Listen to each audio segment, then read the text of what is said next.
Hi, welcome to my channel. In the previous video, we discussed about the definition of decision tree, and the types of decision tree algorithms like ID3 algorithm, C4.5 and CART algorithm. And also we discussed about how to train our model and also how to visualization of the decision tree. Okay, that is it, training the decision tree and visualization of decision tree. And also we discussed about the making predictions for the given instance. We are going to predict the class label for the given instance, and also we are going to estimate the class probabilities, estimating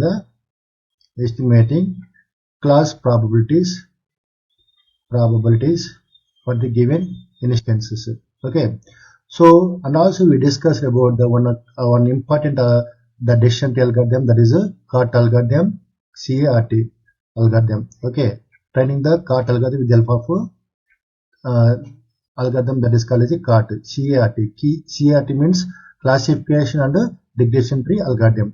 In this video, I am going to explain about the computational complexity of the decision tree algorithm. So here we are going to train the model with the help of our algorithm that is called as a CART algorithm, CART, and we are going to construct the decision tree based on the CART algorithm. Here we are going to making the predictions requires for the traversing the decision tree from the root to leaf node. So here the root node or intermediate node contains attributes, and the leaf node contains corresponding class labels. So for example, here in our data set, that is iris flower data set, okay, the class labels are setosa, versicolor and virginica. Okay, now in order to find out the corresponding class labels, you have to traverse from the root node to leaf node. So all the leaf node contains corresponding class labels.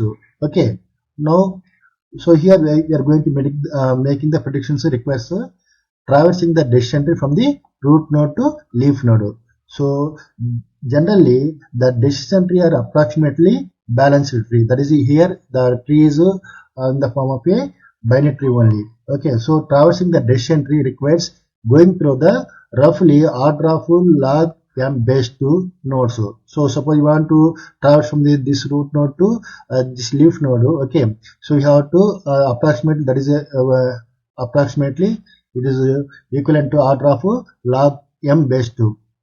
Since each node only requires checking the value of the one feature only, so the overall prediction complexity is order of log m base 2, and corresponding it is independent of the number of features. So here we are having the number of features are petal length and petal width. Instead of number of features, any number of features, okay, we are going to traverse only order of log m base 2.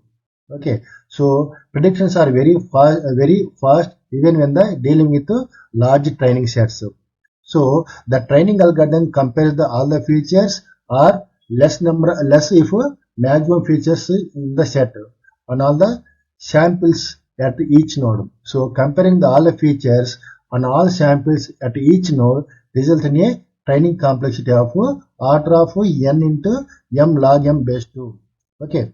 Now for small training sets, that means less than a few thousand instances, the scikit-learn can speed up the training by pre-starting the data. That means we are going to set the pre-start equal to true, but doing the slow down the training considerably for larger training sets. Okay, like that we are going to find out the complexity of our decision tree algorithms. Okay, in the next video I am going to explain about the differences between the Gini impurity or entropy. That means when you are going to apply the Gini index value and or entropy. That means when you are applying the CART algorithm and when you are applying the ID3 algorithm. So thank you for watching our video. If you like the video, please subscribe my channel. Thank you.